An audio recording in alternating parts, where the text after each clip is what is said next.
Hello dear student, welcome. अभी जो next topic हम लोग डिस्कस कर रहे हैं रेशियो एनालिसिस, राइट। तो ये अपने को ऐसे बैलेंस शीट दिया रहेगा, लायबिलिटीज एंड एसेट्स, और ये भी क्वेश्चन है और ये सब रेशियोज निकालने बोले। तो हम लोग मिक्स कर रहे हैं balance sheet as well as composite ratio कर रहे हैं। तो मैं तुमको इन लोग ने 5 पूछा तो मैं तुम्हारे लिए 8-9 निकाल देता हूँ, राइट। तो रेशियो का फॉर्मूला कैसे है और सम को स्टार्ट करते हैं। तो रेशियो सॉल्व करने से पहले अपने को बैलेंस शीट नहीं बनाना है, डायरेक्ट सम सॉल्व करना है। बैलेंस शीट बनाएंगे तो टाइम वेस्ट होगा ना। तो सबसे पहले भी हम लोग क्या निकालेंगे, करंट रेशियो निकालेंगे। क्या निकालेंगे? तो करंट रेशियो का फॉर्मूला क्या है? Current asset divide by current liability. क्या फॉर्मूला है? Current asset divide by current liability. तो आपको मालूम होना चाहिए कि करंट एसेट किसको बोलते हैं। तो गुडविल और फर्नीचर ये सब फिक्स एसेट होता है, उसको लाइन मार दिया मैंने। और लास्ट का मैंने एफ लिखा ना, एफ वो फिक्टिशियस एसेट होता है। क्या होता है वो? उसको माइनस करना पड़ता है। तो करंट एसेट में क्या मिला? Stock, debtor, cash, prepaid expense, है ना। तो बोलो क्या क्या मिला? स्टॉक, शब्द। तो इधर लिखने का करंट एसेट है तो इधर नाम लिखेंगे स्टॉक। क्या लिखेंगे? स्टॉक के बाद कौन है? डेटर्स। डेटर के बाद कौन है? कैश, रोकड़ा। और कौन है? Prepaid expense. और कौन है? ये सब तुम्हारा करंट एसेट है। कौन सा एसेट है? तो ये जो एफ वाला आइटम है वो नहीं लिखेंगे ना, वो करंट, वो फिक्टिशियस एसेट है। क्या वो? करंट एसेट छोटा मोटा एसेट, राइट। फिर वैसे अभी अपने को नीचे लिखना है करंट लायबिलिटीज। क्या लिखना है? तो करंट लायबिलिटीज में क्या आएगा? छोटा मोटा कर्जा। तो ये तो equity share preparation, own fund होता है सब, है ना। मॉर्टगेज लोन मतलब बैंक लोन हो गया एक तरफ से। तो लास्ट के जो 4 आइटम है ना वो तुम्हारा करंट लायबिलिटीज है। अकाउंट्स पेबल को बिल्स पेबल बोलते हैं। क्या बोलते हैं? या क्रेडिटर्स, याद रखना। फिर advance from customer, tax, dividend, all 4 ये चारों के चारों कौन है? तुम्हारे करंट लायबिलिटीज। कौन है? तो एक आया अकाउंट पेबल, क्या आया? एक आया अकाउंट्स पेबल, राइट। फिर एक क्या आया? तो उसको ऐड करेंगे, advance from customer, provision for tax, provision for tax आया। और एक क्या आया? Propose dividend. ऐसे लिख दिया मैंने शॉर्ट फॉर्म में, ठीक है। तो ऊपर क्या लिखा? एसेट्स के नाम लिखा, नीचे क्या लिखा? लायबिलिटीज का। तो करंट रेशियो में भी जो नाम लिखा ना, अब इसका अमाउंट लिखो। क्या लिखो? अमाउंट। स्टॉक का अमाउंट कितना है? 1 लाख। फिर डेटर्स 2 लाख, रोकड़ा 60,000 और प्रीपेड एक्सपेंस 40,000। और करंट लायबिलिटीज में क्या आएगा? 1 लाख 50, 60, 40, है ना। तो ये सब लिख दो। 1 लाख 50, 60, 40। तो अभी इसको कैसे सॉल्व करेंगे करंट इश्यू में? ऊपर वाले को ऐड कर देंगे। क्या कर देंगे? ऐड। तो 1 लाख, 2 लाख, 3 लाख, है ना। 3 लाख और 4 लाख हो गया। ऊपर कितना हो गया? 4 लाख। और नीचे वाले को ऐड करेंगे। 1 लाख 50,000, 1.5 लाख हो गया, है ना। 1.5 लाख, ये 1 लाख हो गया और ये 1 लाख, 1 लाख, 1 लाख, 2 लाख, ये 2.5 लाख। कितना हो गया? 2.5 लाख। सिंपली क्या करेंगे? डिवाइड करेंगे। 4 लाख डिवाइड बाय 2.5 लाख कितना है? 1.6। कितना है? तो करंट रेशियो कितना है? 1.6। फिर 2 डॉट डालने का, 1 डालने का। 2 डॉट डाल के क्या डालने का? मतलब करंट एसेट 1.6 है, करंट लायबिलिटी 1 है ना। ओके। तो ये तुम्हारा करंट रेशियो है। क्या है? क्या formula? Current asset divide by current liability. अभी हम लोग क्विक रेशियो निकालेंगे। एग्जाम में पूछा नहीं है। क्विक रेशियो का और एक नाम है एसिड रेशियो। क्या है? एसिड टेस्ट रेशियो और लिक्विड रेशियो। क्या बोला है? तो क्विक रेशियो का फॉर्मूला है quick asset upon quick liability. तो क्विक मतलब तुरंत कैश बनता है। क्या बनता है? तो जो करंट एसेट है ना उसमें तो सब आएगा। करंट एसेट उसमें से सब आएगा। सिर्फ क्या नहीं आएगा? स्टॉक एडवांस नहीं आएगा। स्टॉक और एडवांस, तो ये स्टॉक नहीं आएगा। स्टॉक नहीं आने वाला है। और प्रीपेड एक्सपेंस होता है ना, वो एडवांस होता है, ये आने वाला नहीं है। तो क्या आएगा? डेटर आएगा हमारे समय और कैश आएगा। स्टॉक नॉन क्विक होता है, प्रीपेड एक्सपेंस भी क्या होता है? नॉन क्विक, तुरंत कैश में नहीं कन्वर्ट कर सकते। तो डेटर और कैश लिया। और करंट लायबिलिटीज में ना और क्विक लायबिलिटीज में, तो क्विक लायबिलिटीज में क्या लेने का? जो करंट लायबिलिटीज है ना उसमें तो सब आएगा, सिर्फ ओवरड्राफ्ट नहीं आएगा। क्या नहीं आएगा? सब मतलब अकाउंट्स पेबल आएगा, एडवांस फॉर कस्टमर आएगा, प्रोविजन फॉर टैक्स आएगा, डिविडेंड आएगा। ओवरड्राफ्ट रहता तो वो आता नहीं। तो मैं क्या क्या लिखूंगा मालूम में? तो सबसे पहले अकाउंट्स पे, इधर बैठा थोड़ा, उनको बैठने देना। तो सबसे पहले क्या लिखेंगे? Accounts payable. तो अकाउंट्स पेबल लिख दिया मैंने, अकाउंट्स पेबल लिख दिया, एडवांस फ्रॉम कस्टमर लिख दिया, और प्रोविजन फॉर टैक्स लिख दिया, और प्रपोज डिविडेंड लिख दिया। क्या लिख दिया? Propose dividend. तो क्विक एसेट में सब एसेट आएगा, करंट एसेट में सिर्फ स्टॉक और एडवांस नहीं आएगा। और क्विक लायबिलिटीज में करंट लायबिलिटीज की सब लायबिलिटीज आएगी, सिर्फ ओवरड्राफ्ट नहीं आएगा। क्या नहीं आएगा? One side. अभी क्विक रेशियो लिख देना। तो ये जब लिख दिया ना, इसका अमाउंट लिखेंगे। अभी हम लोग क्या लिखेंगे? अमाउंट। तो डेटर का अमाउंट कितना दिया है? 2 लाख। शाबाश, अमाउंट बोलते जाओ फटफट। और कैश का कितना है? 60,000। नीचे का टोटल है ना अपने पास 2.5 लाख, डायरेक्ट 2.5 लाख लिख दिया ना नीचे। तो ऊपर का कितना क्विक एसेट 2,60,000, ये कितना है 2.5 लाख। तो अब इसको डिवाइड करेंगे, आंसर आएगा तुम्हारा, तो 2,60,000 डिवाइड बाय 2.5 लाख, तो अपना आया 1.04, 1.04:1 डाल देने का ना।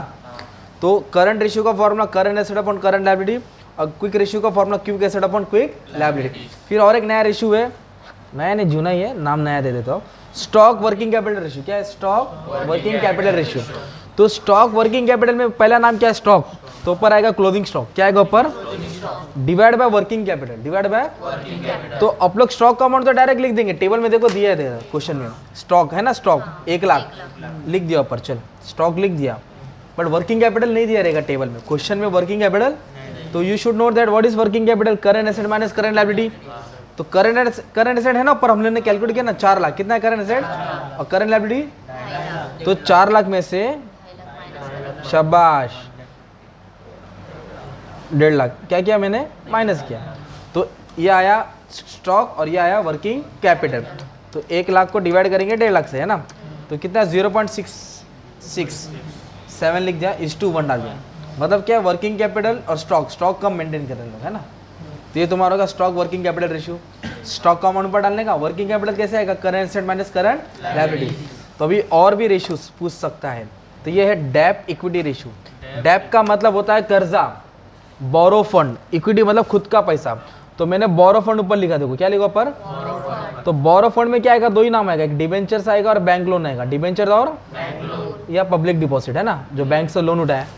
और ओन फंड में क्या आएगा? इक्विटी शेयर, बोलो इक्विटी शेयर्स, प्रेफरेंस शेयर, जमा किया पैसा, general reserve, profit and loss, और माइनस क्या आएगा? फिक्टिश एसेट। क्या करेंगे आप लोग? माइनस करेंगे। फिक्टिश एसेट क्या करेंगे? तो भी हमारे वाले क्वेश्चन में बोरो फंड में क्या है? माने में एक ही है, मॉर्टगेज लोन। क्या है ये? है ना, 2 लाख दिया, राइट, तो 2 लाख ऊपर आएगा। 2 लाख क्या हो गया तुम्हारा? बोरो फंड हो गया ना। अभी ओन फंड में, ओन फंड को बोलते हैं प्रोप्राइटर फंड, क्या बोलते हैं? और you can also call as shareholder fund, क्या बोलेंगे? तो इक्विटी शेयर आएगा। इक्विटी शेयर कितना है? 4 लाख, है ना। फिर इसके बाद प्रेफरेंस शेयर आएगा 2 लाख, कितना आएगा? 2 लाख। फिर देखो जमा पूंजी में क्या क्या है? General reserve 1 lakh, profit and loss में कितना है भाई? 1 लाख। और माइनस क्या आएगा? फिक्टिश एसेट। एसेट्स के नीचे का 2 नाम पढ़ो ना, एक प्रिलिमिनरी एक्सपेंसेस है और एक डिस्काउंट ऑन शेयर। तो 15 और 10 कितना हो गया? 25। मैं 25 से डायरेक्ट माइनस में डाल दिया ना यार। ये फिक्टिशियस एसेट, इसको रिटर्न ऑफ करने का। तो क्या, एक प्रिलिमिनरी एक्सपेंस और discount on issue of share. तो अभी हम लोग क्या करेंगे? ऊपर वाला अमाउंट तो 2 लाख है अपने पास, राइट, नीचे वाले को टोटल करना पड़ेगा ना। 4 लाख, 2 लाख, 6 लाख, 6 और 1 7, 7 और 1 8 लाख। 8 लाख में से 25 क्या करेंगे? माइनस करेंगे, 775। तो हमने कर्जा 2 लाख लिया है, खुद का पैसा 775 लगा, तो अच्छी बात है। तो कंपनी में कर्जा कम है, तो 2 लाख डिवाइड बाय 775, तो 0.258 लिख दिया, 1:1। तो ये कम होना चाहिए, कभी भी डेप्ट रेशियो कम होना चाहिए, कर्जा कम होना चाहिए, खुद का पैसा ज़्यादा होना चाहिए और कर्जा क्या होना चाहिए? तो मतलब कंपनी अच्छी है, फंडामेंटली स्ट्रांग है। ओके, ये डेप इक्विटी रेशियो निकाला, borrow fund divide by own fund. अगर आपको डेप इक्विटी रेशियो आ जाएगा ना, तो ये भी आ जाएगा, कैपिटल गियरिंग रेशियो भी आ जाएगा। क्या आ जाएगा? तो ऊपर बोरो फंड लिखा ना, तो इधर भी बोरो फंड लिखने का, और इधर लिखने का प्लस प्रेफरेंस शेयर्स कैपिटल। क्या लिखेंगे? मतलब ऊपर वाले बोरो फंड में मैंने क्या ऐड किया? Preference shares capital. और नीचे क्या? ओन फंड है ना, इधर आएगा इक्विटी फंड। क्या आएगा? इक्विटी फंड का मतलब होता है इक्विटी शेयर लिखने का, प्रेफरेंस शेयर्स नहीं आएगा। क्या नहीं आएगा? ये प्रेफरेंस शेयर्स हमने ऊपर ट्रांसफर किया, तो अपना कैपिटल गियरिंग रेशियो बनेगा। तो फिर हम लोग इक्विटी फंड में क्या लिखेंगे? इसका फॉर्मूला है, कैपिटल गियरिंग रेशियो का फॉर्मूला है borrow fund plus preference share capital divide by equity fund. तो इक्विटी फंड में सब आएगा, सिर्फ प्रेफरेंस शेयर्स नहीं आएगा। तो इक्विटी शेयर आया, जनरल रिजर्व आएगा, प्रॉफिट एंड लॉस आएगा, और माइनस क्या करेंगे? फिक्टिशियस एसेट जो भी रहेगा क्या करेंगे? माइनस करेंगे। तो फिर कैपिटल गियरिंग रेशियो, तो क्या लिखेंगे? बोरो फंड। बोरो फंड देखो टेबल में क्या? मॉर्टगेज लोन है ना, कितना मॉर्टगेज लोन? 2 लाख, तो 2 लाख ऊपर आएगा। और क्या ऐड करेंगे? प्रेफरेंस शेयर्स कैपिटल, कितना दिया है? 2 लाख। तो नीचे इक्विटी शेयर आएगा, क्या आएगा? Equity shares 4 lakh. Preference share इधर का ऊपर ट्रांसफर हुआ, इसलिए ये रेशियो बन गया ना यार। और डेप में क्या करेंगे? बोरो और ओन, ठीक है। तो अभी सब ऐड कर देंगे, खत्म। प्रॉफिट एंड लॉस कितना है? जनरल रिजर्व 1 लाख है, ये भी कितना है 1 लाख है, माइनस क्या करेंगे 25,000। देखो ना लास्ट के 2 एक्सपेंस है ना, तो 25,000 कम कर देंगे आप लोग। तो अब इसको सॉल्व करेंगे कैपिटल गियरिंग रेशियो, तो ऊपर 4 लाख हो जाएगा।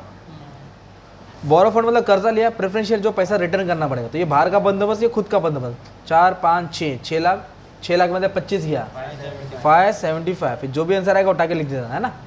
तो ये हो गया तुम्हारा कैपिटल गेन रेशियो। तो जो 6 रेशियो डिस्कस किया ना वो बैलेंस शीट है। अब आगे मैं कौन सा पढ़ा रहा हूँ, composite ratio. Composite means you can call as mix ratio, है ना, मिक्स रेशियो होता है। तो पहले डेटर टर्नओवर रेशियो पढ़ाता हूँ, फिर क्रेडिटर, कंफर्म एग्जाम में पूछता ही है। तो डेटर मतलब कस्टमर होता है, क्या होता है, डेटर टर्नओवर रेशियो। तो डेटर कस्टमर होता है, तो कस्टमर को अपन बेचते हैं ना, तो ऊपर क्रेडिट सेल आएगा, क्या आएगा, और क्रेडिट सेल को किससे डिवाइड करेंगे, जो पैसा उधारी का आने वाला है, तो उधारी का पैसा को बोलते हैं डेटर और बिल रिसीवर, क्या बोलेंगे। तो हमारा क्वेश्चन याद दिया, देखो टोटल सेल 10 लाख दिया है, टोटल सेल कितना दिया है 10 लाख, और 20% रोकड़ा बोला है, 20% कैश है, 20% अगर 100 रुपये में 20% रोकड़ा है, 20 रुपये रोकड़ा है, तो 80% क्या होगा, उधारी हो गया ना। तो फॉर्मूला में क्रेडिट सेल लेना है, क्या लेना है, now we have to consider not full amount 10 lakh, we have to consider 80%, क्या लेना है, तो 10 लाख का 80% निकालेंगे, क्योंकि 20% रोकड़ा है, तो उधारी 80% हो गया ना, तो 10 लाख का 80% 8 लाख आएगा, तो 8 लाख लिखेंगे क्रेडिट सेल। 10 लाख नहीं लिखना, वो रोकड़ा है, टोटल सेल इसमें तो कैश 20% है, तो उधारी कितना हो गया 80, तो 8 लाख ऊपर है। और किससे डिवाइड करके, डेटर और बिल रिसीवर। तो एसेट में ढूंढेंगे, डेटर है 2 लाख, डेटर है 2 लाख, और बिल रिसीवर नहीं है, बिल रिसीवर नहीं है तो छोड़ दो, रोने धोने का नहीं। तो फिर सॉल्व करेंगे तो 4 टाइम्स कितना आएगा, 4 गुना, इतना टाइम लग रहा है, राइट। और फिर क्वेश्चन में देखो डेज भी दिया है, कितना डेज दिया है 360 डेज। तो कितना दिन लगेगा डेटर से पैसा वसूल करने में, तो 360 को 4 से डिवाइड करेंगे, किससे, तो 90 डेज की उधारी दे रहे हैं हम लोग, कितना दिन की दे रहे हैं 90 डेज। नहीं पूछा तो नहीं निकालने का, ठीक है। अच्छा अभी हमने क्या सॉल्व किया, डेटर टर्नओवर रेशियो ना, उसका और एक भाई है क्रेडिटर टर्नओवर रेशियो, क्या है ये, तो ऊपर आएगा क्रेडिट सेल, तो इधर आएगा क्रेडिट परचेस, इधर आएगा डेटर, तो इधर आएगा इधर आएगा बिल रिसीवर, इधर आएगा तो बिल। तो ये भी एग्जाम में पूछा है, तो कैसे सॉल्व करेंगे, आ जाओ। तो इधर आएगा क्रेडिट परचेस, क्या आएगा क्रेडिट, हमने सेल लिख दिया था, सॉरी।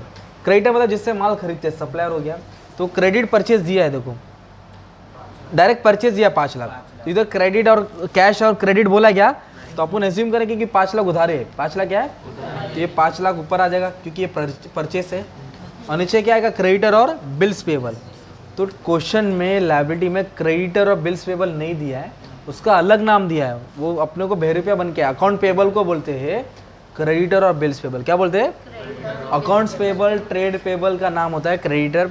तो कितना दिया है 1 लाख, कितना दिया है, इधर लिख दूंगा मैं 1 लाख। तो इसको सॉल्व करोगे तो कितना टाइम आएगा 5 टाइम, और कितना दिन का कंडीशन दिया हम लोग ने 360, तो 5 से क्या करेंगे डिवाइड करेंगे, तो कितना दिन लग रहा है पैसा वसूल होने में 72 डेज, मतलब इन लोग इतना दिन पेमेंट कर रहे हैं डिले, इतना दिन में पेमेंट आ रहा है, इतना दिन में पेमेंट कर रहे हैं। डेटर से पैसा आता है, क्रेडिटर से पैसा जाता है। और भी रेशियो जैसे याद करा देता हूँ तुमको, जैसे कि मान लो ग्रॉस प्रॉफिट रेशियो आएगा, क्या आएगा, तो ये इनकम स्टेटमेंट का, तो ग्रॉस प्रॉफिट ऊपर आएगा, नीचे सेल्स आएगा इंटू 100, है ना। अगर आएगा मान लो नेट प्रॉफिट रेशियो, क्या आएगा, तो ऊपर नेट प्रॉफिट आएगा डिवाइड बाय सेल्स इंटू, कभी कभी ये आएगा ऑफिस एक्सपेंस रेशियो, क्या आएगा, तो ऊपर आएगा ऑफिस एक्सपेंस, क्या आएगा, नीचे सेल आएगा इंटू, ऑफिस की जगह पे आएगा सेलिंग एक्सपेंस रेशियो, क्या आएगा, तो ऊपर आएगा सेलिंग एक्सपेंस, नीचे आएगा सेल्स इंटू, कभी कभी ये आएगा ऑफिस से सेल है, हाँ ऑपरेटिंग एक्सपेंस, क्या आएगा, तो ऊपर ऑपरेटिंग एक्सपेंस, नीचे cell into 100।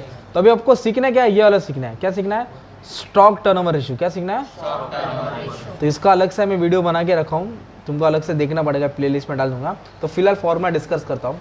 Stock turnover ratio में आएगा कॉस्ट ऑफ गुड्स सोल्ड, क्या आएगा, फॉर्मूला याद कर लो, average stock divide by average stock divide by, तो कॉस्ट ऑफ गुड्स सोल्ड में क्या आएगा, ओपनिंग स्टॉक, क्या आएगा, परचेस आएगा, वेजेस आएगा, कैरेज इनवर्ड आएगा ना, माइनस क्लोजिंग स्टॉक, माइनस क्या आएगा, ये हो गया ऊपर वाला item.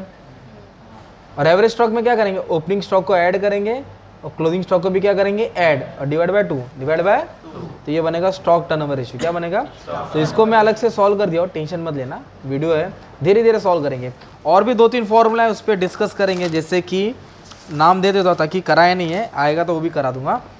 Return on capital employed, क्या वर्ड है, तो रिटर्न ऑन कैपिटल एम्प्लॉयड का फॉर्मा याद करना, profit before interest divide by capital employed into 100, मतलब खतरनाक है। तो इस पर अलग से मैं छोटा वीडियो बना के सॉल्व करूँगा ताकि ये भी फॉर्मूला याद हो जाएगा, ठीक है। ये टाइप का सम भी करा दूंगा मिक्स वाला। जब भी हम लोग ने जो सम सॉल्व किया बैलेंस शीट दिया था और इसको पैराग्राफ में बना के दिया, ये 2 अलग अलग टेबल दिया, ओके। इस तरफ का टाइप का सम आपको एग्जाम में कितना रेशियो पूछेगा, 6 या 7 ही पूछेगा, 15 मार्क के लिए, 20 मार्क के लिए आएगा, 15 या 20 मार्क के लिए, ठीक है। Thank you.